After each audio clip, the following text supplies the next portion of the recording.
आज की क्लास में हम एक कोटि और एक घात वाले अवकल समीकरण को हल करेंगे। तो उसमें सबसे पहला मेथड आता है चर पृथक्करण विधि। चर पृथक्करण विधि यानी हम इसमें जो चर होते हैं x और y उसे अलग अलग कर सकते हैं।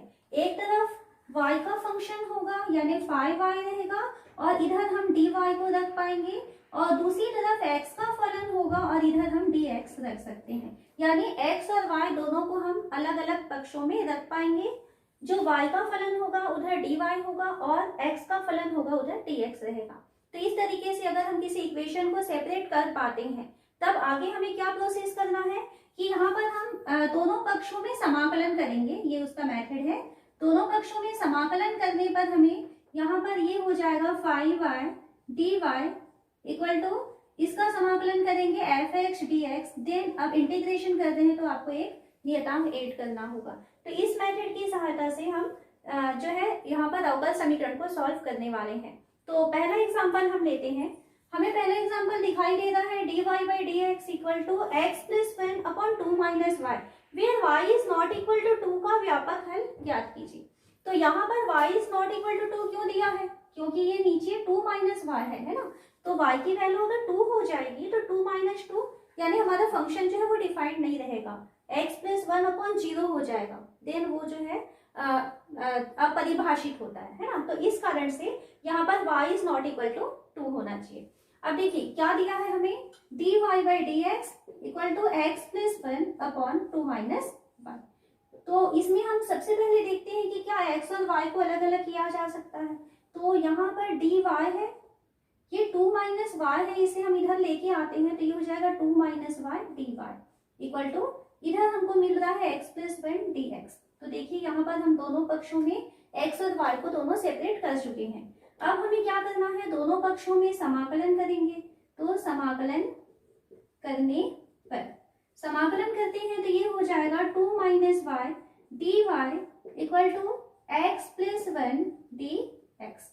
तो इसका इंटीग्रेशन, 2 का इंटीग्रेशन हो जाएगा 2y, y के रेस्पेक्ट में हो रहा है देन y होगा है 2y माइनस y का इंटीग्रेशन होगा y square by 2 equal to, यहाँ x का इंटीग्रेशन हो जाएगा x स्क्वायर बाई 2 प्लस 1 का इंटीग्रेशन हो जाएगा x के सापेक्ष हो रहा है इधर इसलिए हम x लिख रहे हैं, और समाकलन नियतांक हमको यहाँ पर जोड़ना होगा c।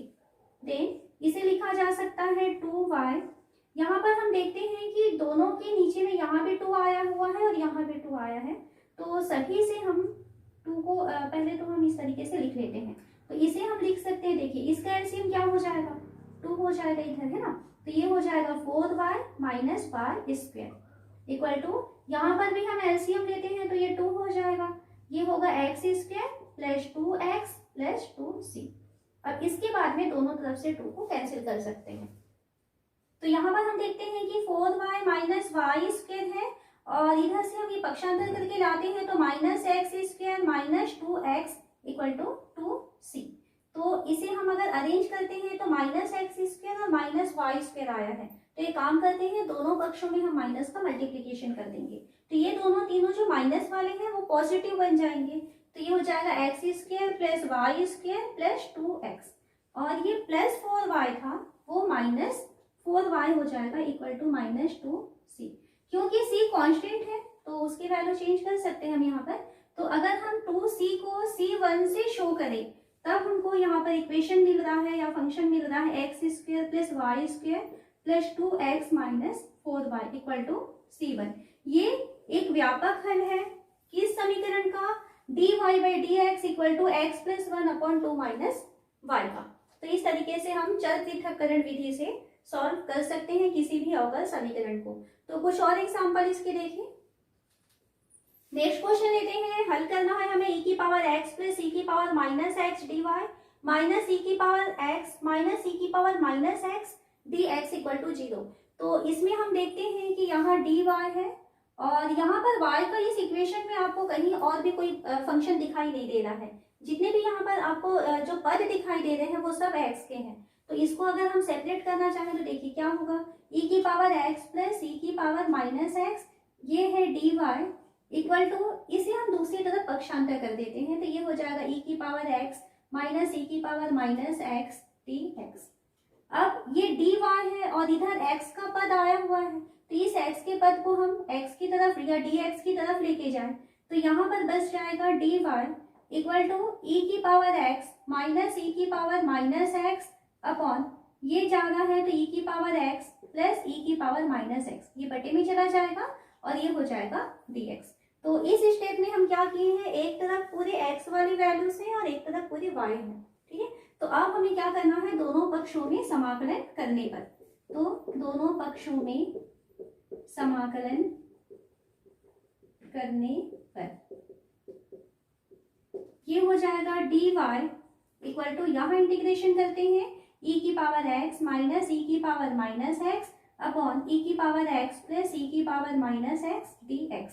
अब यहाँ पर देखिए जब आप इंटीग्रेशन करेंगे तो नीचे हमें e की पावर x प्लस e की पावर माइनस x दिखाई दे रहा है, तो यदि हम इसे t मान लें, e की पावर माइनस x को यदि हम t मानते हैं, देन dt की वैल्यू क्या होगी, तो यहाँ पर e की पावर x का अवकलन e की पावर x होता है, e की पावर माइनस x का अवकलन माइनस e की पावर माइनस x हो जाएगा, e की पावर माइनस x dx की वैल्यू हमें मिल जाएगी dt। तो यहाँ पर देखिए e की पावर x माइनस e की पावर माइनस x dx हमें दिखाई दे रहा है, तो उसे हम लिख पाएंगे dt। अब हमारा जो क्वेश्चन है वो कैसे चेंज हो गया, dy, तो ये 1 इंटू dy है ना, तो जब इसका y के सापेक्ष समाकलन करेंगे तो ये मिल जाएगा हमको y इक्वल टू, यहाँ पर हमको ऊपर में जो है क्या मिल रहा है dt, तो ऊपर dt हो जाएगा और नीचे जो है हमने इसको t माना हुआ है, तो ये हो गया t।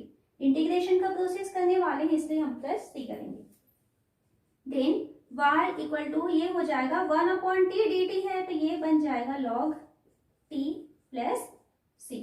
तो यहाँ हम देखते हैं log t आया हुआ है और t हमने किसको माना हुआ है, देन y इक्वल टू हमको मिल जा रहा है log t की वैल्यू रख देते हैं वापस, e की पावर x प्लस e की power minus x plus e की पावर माइनस x और प्लस c, ये इसका आंसर हो जाएगा या एक फलन है जिसका कि ये अवकल समीकरण हमको मिलता है। अगला क्वेश्चन है e की power h tan y dx plus 1 minus e की power x sec square y dy equal to 0। तो यहाँ पर देखिए हम एक तरफ x और एक तरफ y को रखना चाहते हैं, तो यहाँ dx दिखाई दे रहा है और dx के साथ आपको tan y दिख रहा है, यानी इस x वाले पदों में से आपको tan y को यहाँ हटाना पड़ेगा। यहाँ dy दिखाई दे रहा है, ये तो sec स्क्वायर y है, यहाँ प्रॉब्लम नहीं है। इसके पास में हमें एक्स्ट्रा क्या दिख रहा है, 1 माइनस e की पावर x, तो यहाँ से हमें 1 माइनस e की पावर x को हटाना है और यहाँ से tan y को हटाना है। तो कैसे हटा सकते हैं, तो आप एक काम कर सकते हैं, tan y और 1 माइनस e की पावर x से आप भाग दे दीजिए, जिसको जिसको आप हटाना चाहते हैं उसे आप भाग दे दें। तो भाग देने पर ये हो जाएगा e की power x tan y dx और इसे हम भाग दे रहे हैं tan y 1 माइनस e की पावर x से, और प्लस 1 माइनस e की power x sec square y dy, इसे भी हम भाग दे रहे हैं tan y 1 माइनस e की पावर x से, और ये इक्वल टू है 0। देन यहाँ से देखिए tan y और tan y कैंसिल हो जाएगा, हमें यहाँ मिल रहा है e की power x upon 1 minus e की पावर x dx, एक तरफ हमें सिर्फ x वाले पद मिल गए, प्लस यहाँ से हम देखते हैं तो 1 माइनस e की पावर x के साथ 1 माइनस e की पावर x कैंसिल हो गया, तो यहाँ हमें मिल रहा है sec स्क्वायर y dy और नीचे हमें मिल रहा है tan y इक्वल टू 0। अब क्या करना है कि आपको बराबर के दोनों पक्षों में से एक तरफ x रखना है और दूसरी तरफ सिर्फ y रखना है। तो एक काम करते हैं, इसे हम x को दूसरी तरफ लेके जाते हैं, तो ये है sec square y dy upon tan y equal to, ये है e की power x upon 1 minus e की पावर x आया हुआ है, तो जब हम बराबर के दूसरी तरफ लेके जाएंगे तो इसके सामने जो है प्लस का साइन है, बाहर जाएगा दूसरी साइड में तो माइनस का साइन होने वाला है, उस माइनस के कारण ये जो है वैल्यू चेंज हो जाएगी, तो ये हो जाएगा e की पावर x माइनस 1 dx। अब देखिए दोनों पक्ष में एक तरफ x और एक तरफ y हमने सेपरेट कर लिया। अब क्या करेंगे, दोनों पक्षों में समाकलन करने पर, तो दोनों पक्षों का समाकलन करने पर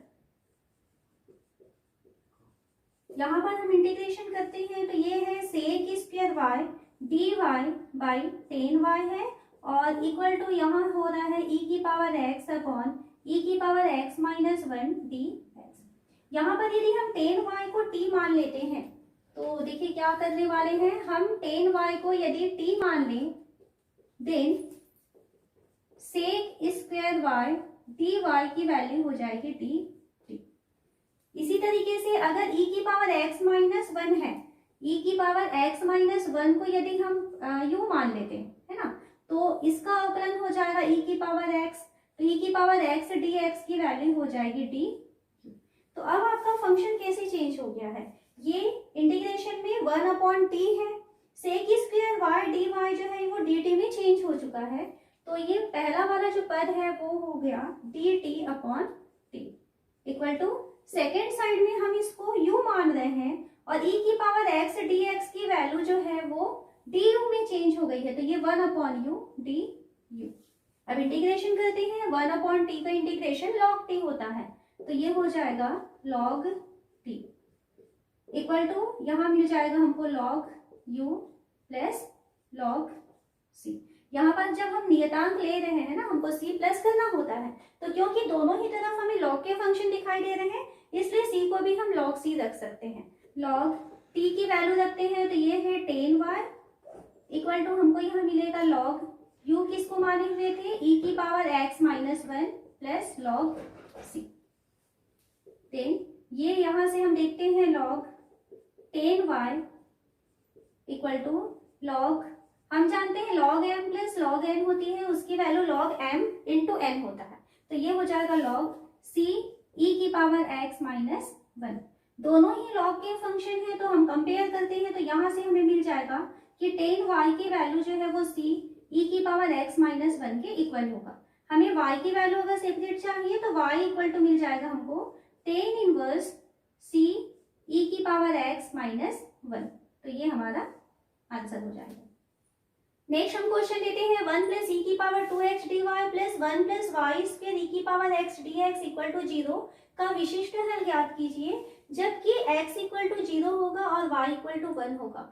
तो विशिष्ट हल यानी क्या होता है, अभी जो हम इसके पहले क्वेश्चन सॉल्व किए थे तो जहां पर c आया था, c मतलब वहां पर वो उसका स्वेच्छ अचर है, c की वैल्यू चेंज हो सकती है, तो जहां स्वेच्छ अचर रहेगा उसे हम कहते हैं व्यापक हल। और स्वेच्छ अचर के बदले यदि आपको विशिष्ट मान मिलता है, यानी जैसे जो कांस्टेंट होते हैं उसकी वैल्यू इस तरीके से मिलती है जो फिक्स होती है, 1 2 3 मिल रहा है या पाई हो रहा है, यानी जिसकी वैल्यू फिक्स होती है, तो वैसे यदि कांस्टेंट मिलेगा तो उस टाइप के हल को कहा जाता है विशिष्ट हल। तो यहाँ हमें जब इक्वेशन को सॉल्व करना है तो सबसे पहले तो आपको इसमें व्यापक हल की वैल्यू निकालनी पड़ेगी, और व्यापक हल निकालने के बाद यहाँ x की वैल्यू 0 और y की वैल्यू 1 दिया हुआ है, वो वैल्यू पुटअप करके आपको वहां से विशिष्ट हल की वैल्यू को निकालना पड़ेगा। तो पहले हम इक्वेशन में जाते हैं, 1 प्लस ई की power 2x dy equal to, इसमें काम करते हैं सेपरेट भी कर लेते हैं, इक्वल टू 0 है तो इस एक पद को हम दूसरी तरफ लेके चलते हैं, तो minus 1 plus y square e की पावर x dx। अब देखिए यहाँ पर dy है तो dy के पास y के टर्म्स आने चाहिए, तो इसके पास y का टर्म हमको दिखाई दे रहा है, तो 1 प्लस वाई स्क्वायर मल्टीप्लाई में है, इधर पक्षांतर करेंगे तो ये डिवाइड हो जाएगा, इक्वल टू यहाँ हमारे पास बचा है माइनस ई की पावर x dx बचा हुआ है, ये 1 प्लस ई की पावर 2x दिखाई दे रहा है, ये पक्षांतर होगा तो ये भी नीचे चला जाएगा, 1 प्लस ई की पावर 2x और ये हो गया dx। तो अभी हमने क्या किया, एक तरफ y के फलन और dy दिखाई दे रहा है और दूसरी तरफ x का फलन और dx दिखाई दे रहा है। इंटीग्रेशन करते हैं तो यहाँ यदि हम इंटीग्रेशन करेंगे तो dy upon 1 plus y square equal to, यहाँ इंटीग्रेशन करते हैं तो e की power x upon 1 plus e की पावर x की पावर 2 इस तरीके से लिखेंगे dx। यहाँ हमें ऊपर e की पावर x dx दिखाई दे रहा है, तो इंटीग्रेशन करने के लिए यदि हम e की पावर x को t मान लें देन क्या होगा, e की पावर x dx की वैल्यू dt में चेंज हो जाएगा।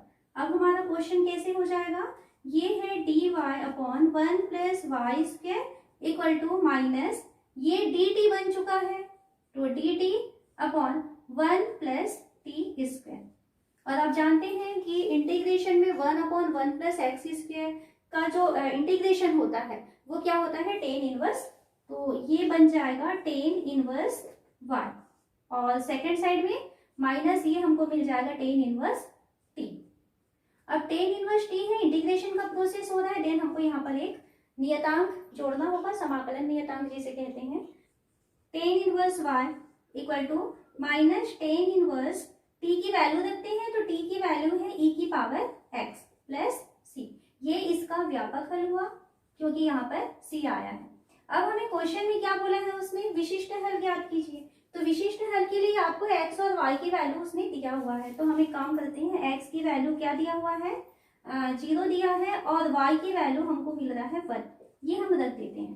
तो ये रखने पर क्या हो जाएगा, टेन इनवर्स y था, टेन इनवर्स y की वैल्यू रखना है हमें 1, तो टेन इनवर्स 1 हो जाएगा इक्वल टू टेन इनवर्स, ये माइनस में है, टेन इनवर्स e की पावर x, तो x की वैल्यू है 0, तो ये हो जाएगा e की पावर 0 और प्लस c।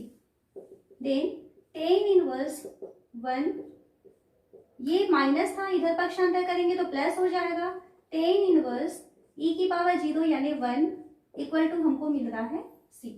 टेन इनवर्स 1, तो 1 किसकी वैल्यू थी, यहाँ पे एक बार और इसको लिखते हैं, 2 टेन इनवर्स 1 ऐसा लिख देते हैं, इसकी वैल्यू हमको मिल गई c। 10 में हम जानते हैं कि 45 डिग्री यानी π/4 की वैल्यू क्या होती है 1, तो इस कारण से ये जो है 2 टेन इनवर्स 1 का मतलब है कि ये π/4 है, इसकी वैल्यू हमको मिल रहा है c। कैंसिल करें, देन यहाँ से हमें c की वैल्यू मिल जाती है π/2। तो यहाँ पर देखिए, जब हम व्यापक हल लिख रहे थे तो व्यापक हल के लिए आपको क्या था, c की वैल्यू डिसाइडेड नहीं थी, c की वैल्यु कुछ भी हो सकती है, क्योंकि जो व्यापक हल होता है वो एक आंसर के ग्रुप को रिप्रेजेंट करता है।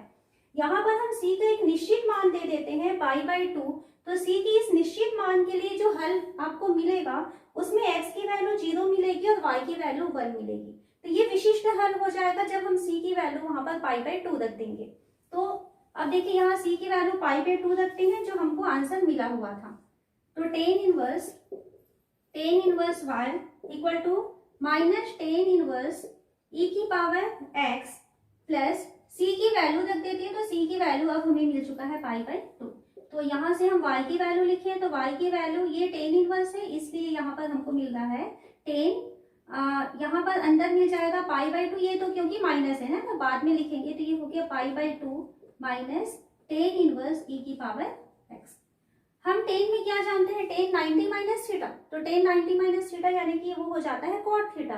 तो यहाँ पर हमें मिल गया y equal to tan π/2 minus theta के फॉर्म में आया है, तो इसे हम लिख सकते हैं कॉट थीटा यानी कॉट टेन इनवर्स e की पावर x, ये थीटा की वैल्यू थी, है ना। अब देखिए ये कॉट है और अंदर में हमको मिल रहा है टेन इनवर्स, और हम क्या जानते हैं कि टेन इनवर्स x को हम लिख सकते हैं कॉट इनवर्स 1/x, तो इस कारण से यहाँ y की वैल्यू हो जाएगी कॉट, जो टेन इनवर्स था उसे हम लिख सकते हैं कॉट इनवर्स और 1/e की पावर x, इसका हम यूज किए हैं। अब y equal to cot inverse 1/e की पावर x है, तो ये बन जाएगा 1/e की पावर x, तो ये है इसका विशिष्ट हल जो हमको ज्ञात करना था। नेक्स्ट क्वेश्चन है dy/dx plus √1 minus y square upon 1 minus x square equal to 0। तो इसे सॉल्व करने के लिए पहला काम तो हमें करना है कि x की तरफ dx रखेंगे और y की तरफ dy रखेंगे, यानी दोनों चरों को हमें अलग करना है। तो हम इसे किस तरीके से कर पाएंगे, dy/dx इक्वल टू, ये दूसरी तरफ पक्षांतर करेंगे तो ये हो जाएगा √1 minus y square upon √1 minus x square. इसको हम अलग अलग भी कर देते हैं, है ना। अब यहाँ पर y दिखाई दे रहा है dy, अब dy के साथ में आपको y के पद लेने हैं, यहाँ पर y मल्टीप्लीकेशन के फॉर्म में है, तो dy नीचे में आ जाएगा √1 minus y square equal to minus, ये dx नीचे है तो इसको ऊपर ले जाएंगे तो ये हो गया dx upon √1 minus x square. तो यहाँ देखिए y के साथ dy है और x के साथ dx है। अब यहाँ पर हम समाकलन करते हैं, तो समाकलन करने पर इधर देखिए ये हो जाएगा, क्या बनेगा, ये साइन इनवर्स y बन जाएगा इक्वल टू हमको यहाँ मिल जाएगा माइनस साइन इनवर्स x, और क्योंकि इंटीग्रेशन का प्रोसेस हो रहा है इस कारण से हमें यहाँ पर एक नियतांक देना पड़ेगा, तो नियतांक हम यहाँ पर c लिखने वाले हैं, नियतांक हमेशा c लिखा जाता है, लेकिन यहाँ हम देखते हैं कि दोनों तरफ साइन इनवर्स के फंक्शन आ रहे हैं, इसलिए हम इसको सिंपल सी ना लिख करके साइन इनवर्स सी लिख सकते हैं, क्योंकि सी जो है वो क्या है, एक स्वेच्छ अचर है। स्वेच्छ अचर अपनी वैल्यू को चेंज कर सकता है, तो यहाँ पर हम अपनी सुविधा के लिए इसको साइन इनवर्स सी लिखे हुए हैं। अब देखिए क्या हो जाएगा, ये साइन इनवर्स y, इसको हम इधर पक्षांतर करते हैं तो प्लस बन जाएगा sine inverse x equal to हमको मिल रहा है साइन इनवर्स c। देन हम जानते हैं कि sine inverse x plus sine inverse y होता है, तो इसकी वैल्यू होती है sine inverse x root 1 minus y square plus y root 1 minus x square. तो इसकी वैल्यू हमको मिल रहा है साइन इनवर्स c। दोनों तरफ से हम कंपेयर करें तो ये साइन इनवर्स इतने की वैल्यू साइन इनवर्स c के इक्वल आ रही है। Then x root 1 minus y square plus y root 1 minus x square equal to c, ये इसका आंसर हो जाएगा। नेक्स्ट हम क्वेश्चन लेते हैं, log dy by dx equal to 3x plus 4y का विशिष्ट हल हमें ज्ञात करना है। जब y इक्वल टू 0 होता है, जब x की वैल्यू 0 हो जाएगी। तो विशिष्ट हल ज्ञात करने के लिए सबसे पहले तो आपको व्यापक हल ज्ञात करना पड़ेगा। इक्वेशन हमें दिया हुआ है log dy by dx equal to 3x plus 4y। अब देखिए dy by dx के साथ log लगा हुआ है, तो क्या करेंगे, सबसे पहले तो हम इसमें log को हटा देंगे। log हटाने के लिए क्या करेंगे, ये बन जाएगा dy by dx equal to, इसे हम लिख सकते हैं e की पावर 3x प्लस 4y, ऐसा हो गया।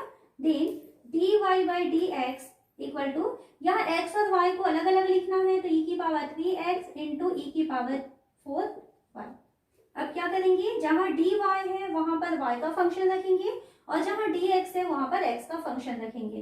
तो dy यहाँ से e की पावर 4y इधर आ जाएगा, तो नीचे आ जाएगा e की power 4y equal to e की पावर 3x और इसके साथ आ जाएगा dx। इंटीग्रेशन करना है तो यहाँ देखिए e की पावर, ये हो गया dy अपॉन e की power 4y equal to e की पावर 3x dx। e की पावर 4y नीचे दिखाई दे रहा है, इसे हम क्या लिख सकते हैं, e की पावर माइनस 4y ऊपर चला जाएगा, dy इक्वल टू e की पावर 3x dx। अब इंटीग्रेशन करेंगे तो e की पावर माइनस 4y का हमको मिल जाएगा e की power minus 4y upon minus 4 equal to e की पावर 3x का इंटीग्रेशन e की पावर 3x अपॉन 3 प्लस, क्योंकि यहाँ पर इंटीग्रेशन का प्रोसेस हो रहा है तो हमें एक नियतांक जोड़ना पड़ेगा, तो हम एक नियतांक यहाँ पर c जोड़ देते हैं। यहाँ नीचे -4 आया है और इसके नीचे 3 आया है, तो ये काम करते हैं, इसको इस तरीके से क्रॉस मल्टीप्लाई करते हैं, या एक तरफ यदि आप ला करके सॉल्व करना चाहते हैं तो भी कर सकते हैं। ये है आपके पास, देखिए e की पावर -4y है, इसके नीचे आपको मिल रहा है -4 माइनस e की पावर 3x और इसके नीचे हमें मिल रहा है 3, इसको हम इधर पक्षांतर कर दिए इक्वल टू आया हुआ है c। दोनों का हम लघुत्तम लेते हैं तो लघुत्तम हो जाएगा 12, माइनस को भी हम बाद में उसको ट्रांसफर कर लेंगे, e की पावर -4y ये 3 में हो जाएगा माइनस, और -4 e की पावर 3x इक्वल टू हो गया c। यहाँ से -12 को अगर निकाल दें तो e की पावर -4y प्लस 4e की पावर, ये 3 की पावर -4y प्लस 4e की पावर 3x इक्वल टू, ये दोनों तरफ से हम माइनस निकाले हैं और ये जो -12 आएगा उसको उधर पक्षांतर करेंगे, तो ये हो जाएगा -12c। ये इसका एक व्यापक हल हुआ, 3e की पावर -4y प्लस 4e की power 3x equal to -12c। ठीक है, व्यापक हल क्यों है यहाँ पर, क्योंकि हमको यहाँ पर एक स्वेच्छ अचर c दिखाई दे रहा है।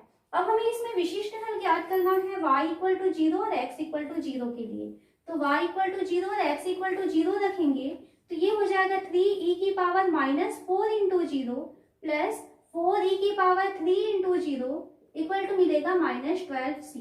यानी c की अगर एक फिक्स वैल्यू हम रख दें तो वो विशिष्ट हल बन जाएगा, तो c की वैल्यू फाइंड करने के लिए हम ये कर रहे हैं। 3e की पावर 0 हो जाएगा, तो 3e की पावर 0 यानी 1 प्लस 4, ये भी e की पावर 0 बनेगा, तो 4 into 1 equal to -12c। Then यहाँ पे 4 प्लस 3 यानी 7 हो गया, तो c की वैल्यू हमको मिल जाएगा 7/12 और ये हो जाएगा माइनस में, तो c की वैल्यू हमको मिल रहा है -7/12। ये 7/12 जो आया हुआ है इसको यदि हम व्यापक हल में रखते हैं, व्यापक हल देखिए कहाँ पे आया हुआ था, ये व्यापक हल है इसका, तो व्यापक हल में हम c की वैल्यू रख देंगे तो क्या होगा, तब हमको विशिष्ट हल मिल जाएगा। तो इसका विशिष्ट हल हमको मिल गया 3e की पावर -4y प्लस 4e की power 3x equal to -12 into c की जगह हम रखेंगे -7/12। तो 12 और 12 कैंसिल हो जाएगा, तो हमको आंसर मिल रहा है e की पावर -4y प्लस 4e की पावर 3x, ये प्लस बन चुका है, तो हमको यहाँ पर मिल रहा है इक्वल टू 7। ये इसका विशिष्ट हल हो जाएगा। नेक्स्ट क्वेश्चन है x square minus 1 dy by dx equal to 1, y equal to 0 जबकि x इक्वल टू 2 हो, तो हमको इसका हल ज्ञात करना है। मतलब हमको यहाँ पर इसका विशिष्ट हल की वैल्यू ज्ञात करनी है। तो सबसे पहले हम क्वेश्चन में लेते हैं x square minus 1 dy by dx equal to 1। एक तरफ हमको dy वाले पद रखना है जहां पर y के फंक्शन रहेंगे और dx की तरफ x के फंक्शन रहेंगे। तो ये हो जाएगा dy इक्वल टू dx दूसरी साइड चला जाएगा और इसके साथ में ये क्योंकि मल्टीप्लाई है तो ये इधर डिवाइड हो जाएगा x स्क्वायर माइनस 1। ठीक है, देन अब हमारे पास dx और dy दोनों सेपरेट हो चुके हैं, तो इंटीग्रेशन का प्रोसेस करते हैं। तो dy equal to dx upon x square minus 1। यहाँ से dy इक्वल टू, देखिए यहाँ पर हम अभी इसका इंटीग्रेशन नहीं कर पाएंगे क्योंकि इस फॉर्म में है, तो हम क्या करेंगे, इसका जब तक आंशिक भिन्न में नहीं तोड़ेंगे तब तक इसका इंटीग्रेशन नहीं हो पाएगा। तो आंशिक भिन्न में इसे तोड़ने के लिए हम क्या करते हैं, तो आंशिक भिन्न का प्रोसेस आपको पता है। पहले तो हम इसको फैक्टर्स इसके लेंगे x माइनस 1 और x प्लस 1। यहाँ पर लाने के बाद इसको यहाँ छोड़ते हैं। अब हम इसका आंशिक भिन्न में तोड़ने का प्रोसेस करेंगे। 1 upon x minus 1 x plus 1 है, तो इसे लिखा जा सकता है a upon x plus b upon x minus 1 plus c upon x plus 1। यहाँ से हम 1 upon x minus 1 x plus 1 ये दिया हुआ है इक्वल टू, हम इसको लिख सकते हैं x minus 1 x plus 1 a plus x plus 1 b plus x minus 1 c, और नीचे में आ जाएगा x minus 1 x plus 1 x plus x minus 1। ठीक है, तो अब हम दोनों पक्षों में कंपेयर करते हैं, तो दोनों के हर बराबर हैं, तो दोनों के अंश को भी आपस में बराबर होना चाहिए। तो 1 के इक्वल जो है ये पूरा पद हमको मिल जाता है। यहाँ पर हम एक बार x की वैल्यू को 0 रखेंगे, देन हमको यहाँ से a की वैल्यू मिल जाएगी। तो x की वैल्यू 0 रखेंगे तो इधर लेफ्ट हैंड साइड में तो 1 है, राइट हैंड साइड में देखिए यहाँ x की वैल्यू आपको 0 रखनी है, तो ये हो जाएगा -1 और +1 का मल्टीप्लीकेशन यानी कि -a। सेकेंड वाला ये कैंसिल हो जाएगा क्योंकि 0 मिल रहा है, और थर्ड के पास भी 0 है इसलिए ये भी कैंसिल हो जाएगा। तो यहाँ से हमें मिल जाएगा a इक्वल टू -1। एक आंसर आपको a की वैल्यू फाइंड हो गई। अब हमको b की वैल्यू चाहिए, तो अब b की वैल्यू फाइंड करने के लिए b के नीचे में x माइनस 1 दिखाई दे रहा था, तो सेकेंड बार में आप x माइनस 1 को 0 रख दें, तो यहाँ से x की वैल्यू आपको रखना होगा 1। तो इसके जो अंश आपको दिखाई दे रहा है, लेफ्ट हैंड साइड में तो 1 दिखाई दे रहा है, राइट हैंड साइड में x माइनस 1 की वैल्यू यदि 0 करते हैं तो देखिए ये वाला पद तो 0 हो जाएगा क्योंकि x माइनस 1 था। इस पद में x प्लस 1 है, x की वैल्यू रखेंगे 1, यहाँ से x की वैल्यू आपको क्या रखना है 1, और ब्रैकेट में होगा 1 प्लस 1 b, और सेकेंड के बाद इस थर्ड में x माइनस 1 की वैल्यू यदि 0 रखते हैं तो ये वाला पद भी 0 हो जाएगा। तो यहाँ से हमको 2b की वैल्यू 1 मिल रहा है, देन b की वैल्यू मिल जाएगा 1/2, ये b की वैल्यू भी आपको मिल जाती है। थर्ड में हम x प्लस 1 की वैल्यू को x प्लस 1 की वैल्यू को 0 रखना है, यानी x की वैल्यू को -1 रखेंगे, तो उस कंडीशन में लेफ्ट हैंड साइड की वैल्यू 1 हो जाएगी इक्वल टू x प्लस 1 0 रखेंगे, पहला पद कैंसिल हो जाएगा 0 हो जाएगा, सेकेंड भी 0 हो जाएगा। थर्ड वाले में देखिए x माइनस 1 c है, x की वैल्यू क्या रखेंगे -1 c, तो ये हमको मिल रहा है -2c, -2 और -1 यानी कि +2c हो जाएगा।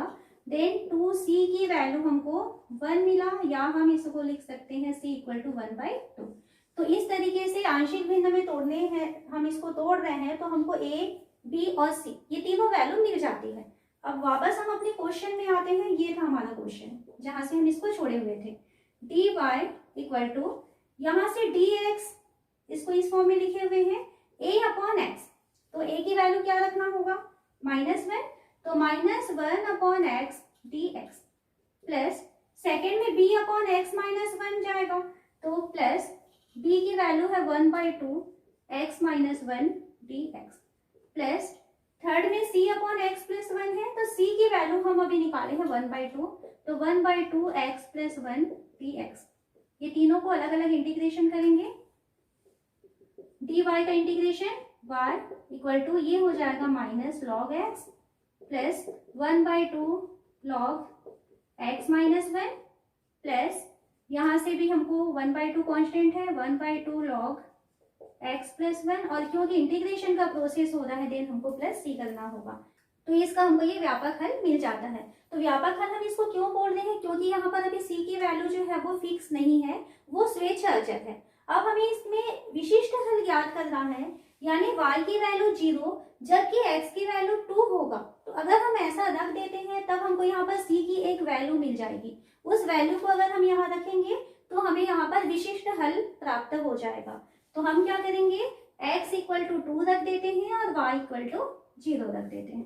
तो अब हमारा देखिए इक्वेशन क्या हो जाएगा, y की वैल्यू 0 रखें, equal to -log 2 plus 1/2 log, ये मिल जाएगा 1, x -1 है, x की वैल्यू कितनी है 2, तो 2 - 1 यानी कि log 1, इसको मैं डायरेक्ट log 1 लिख रही हूँ, प्लस 1/2 log x प्लस 2 यानी 2 प्लस x प्लस 1 यानी कि 2 प्लस 1, ये हो जाएगा log 3 plus c, then 0 equal to -log 2 plus log 1 की वैल्यू 0 होती है, तो ये वाला पद पूरा 0 हो चुका है।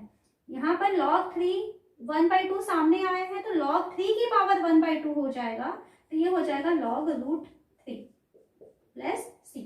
हमारा उद्देश्य यहाँ पर c की वैल्यू फाइंड करनी है पहले, तो यहाँ से c की वैल्यू को आप निकालना चाहते हैं, तो c की वैल्यू हमको मिल रहा है log √3 माइनस log 2, जिसको कि लिखा जा सकता है log √3/2, तो ये हमको c की वैल्यू मिल जाती है। अब हमें इसका विशिष्ट हल ज्ञात करना है, तो देखिए यहाँ जो इक्वेशन आया हुआ था, इस इक्वेशन में आप वापस वैल्यू रख देते हैं, तो y इक्वल टू आपको क्या मिलेगा, -log x plus 1/2 log x -1 plus 1/2 log x plus 1 plus log हमको मिल जाता है √3/2। यहाँ पर जो 1/2 है, अगर आप इसको लिखना चाहें तो ऐसा भी लिख सकते हैं, log x plus log √x -1 plus log ये हो जाएगा √x प्लस 1 और प्लस log √3/2, या यहाँ पर आप log का प्रॉपर्टी अगर यूज करना चाहते हैं तो ये हो जाएगा log, ये दोनों के बीच में प्लस है, तो ये हो जाएगा √x प्लस 1 और x प्लस 1 x -1, और ये -log x है तो ये नीचे चला जाएगा, ये हो जाएगा अपॉन x, और प्लस आ जाएगा log √3/2। ये है y की वैल्यू जो एक फंक्शन है, और ये जो अवकल समीकरण हमें दिया हुआ था ये उसका विशिष्ट हल है। नेक्स्ट क्वेश्चन है, किसी बैंक में मूलधन की वृद्धि 5% वार्षिक ब्याज की दर से होती है, तो कितने वर्षों में 1000 रुपए की राशि दुगुनी हो जाएगी। तो यहाँ पर यदि हम मूलधन को p से शो करें, तो मूलधन को यदि p से शो किया जाए और समय को t से शो किया जाए, तो हमें जो क्वेश्चन में कहा है मूलधन में परिवर्तन की दर यानी कि वृद्धि हो रही है मतलब परिवर्तन हो रहा है, यानी कि dp/dt, इसकी वैल्यू उसने कहा है 5% वार्षिक, यानी किसका 5%, मूलधन का। तो dp/dt की वैल्यू जो है वो होता है p का 5%, तो ये हो जाएगा dp/dt इक्वल टू p का 5% यानी 5p/100। देन यहाँ dp के पास में आपको p रखना पड़ेगा, तो dp/p इक्वल टू ये कैंसिल हो जाएगा, यहाँ पर हमको मिल रहा है 20, तो ये dt ऊपर चला जाएगा, dt/20। यहाँ तक आने के बाद आप दोनों पक्षों का इंटीग्रेशन करेंगे, तो ये हमको मिलेगा 1/p, dp का इंटीग्रेशन इक्वल टू 1/20 dt। या यहाँ से ये हो जाएगा log p equal to dt का इंटीग्रेशन करेंगे तो ये t हो जाएगा, तो t अपॉन 20। और क्योंकि इंटीग्रेशन का प्रोसेस हुआ है तो अब आपको यहाँ पर एक नियतांक देना होगा। मान लेते हैं कि वो नियतांक जो है वो log c है। log इसलिए रख रहे हैं क्योंकि यहाँ पर हमको log p दिखाई दे रहा है। अब इस log वाली वैल्यू को हम इधर लेके आते हैं, then log p minus log c की वैल्यू हमको मिल रहा है t अपॉन 20, या इसे लिखा जा सकता है log p upon c equal to t upon 20।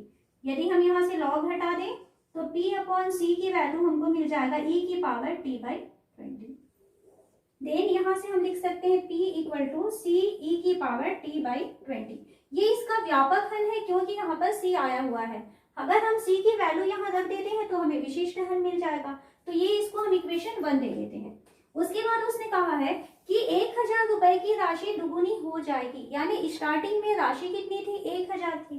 तो राशि यानी p की वैल्यू 1000 थी। कब 1000 थी, जब स्टार्ट हुआ था, जहां पर हम जमा किए थे, यानी समय जब शून्य था। तो t की वैल्यू 0 रख देते हैं और p की वैल्यू को 1000 रख देते हैं, तो यहाँ से हमें c की वैल्यू मिल जाएगी। तो p की value 1000 equal to c e की पावर 0 अपॉन 20, तो e की पावर 0 हो जाएगा। देन यहाँ से हमें मिल जाएगा c की वैल्यू 1000। अब हमको c का मान मिल चुका, इक्वेशन 1 में रखें, तो अब इक्वेशन 1 में हम मान रखते हैं तो हमें p का मान मिल जा रहा है 1000 e की घात t बटे 20। ये इसका विशिष्ट हल है। अब हमें उसने कहा है क्वेश्चन में कि कितने समय में राशि दुगुनी हो जाएगी। हम मान लेते हैं कि t समय में राशि दुगुनी हो जाती है, तो हम यहाँ माने कि माना t समय में राशि दुगुनी हो जाएगी। तो अगर राशि दुगुनी हो गई तो जो मूलधन है, तो मूलधन अभी कितना था, स्टार्टिंग में मूलधन जो है वो 1000 है, तो वो दुगुनी हो जाएगी तो कितना हो जाएगा वो 2000। तो 2000 का मान क्या होगा, 1000 e की घात t बटे 20। यहाँ से कैंसिल हो जाएगा। देन 2 इक्वल टू हमको मिल रहा है e की पावर t अपॉन 20। आपको समय ज्ञात करना है क्योंकि क्वेश्चन तो उसने समय पूछा हुआ है, तो यहाँ से समय ज्ञात करना है, तो दोनों तरफ हम log ले लेते हैं। तो log 2 की वैल्यू हो जाएगा t अपॉन 20, या इसको हम लिख सकते हैं t equal to 20 into log 2। अब क्वेश्चन में देखिए log 2 की वैल्यू उसने दिया हुआ है, तो t इक्वल टू हो जाएगा 20 इंटू 0.6931।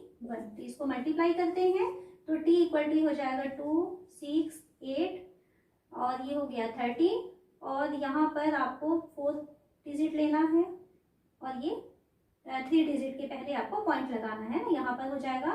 तो t की वैल्यू हो जाएगा 13.862 वर्ष। इतने साल के बाद वो जो राशि है वो दुगनी हो जाती है।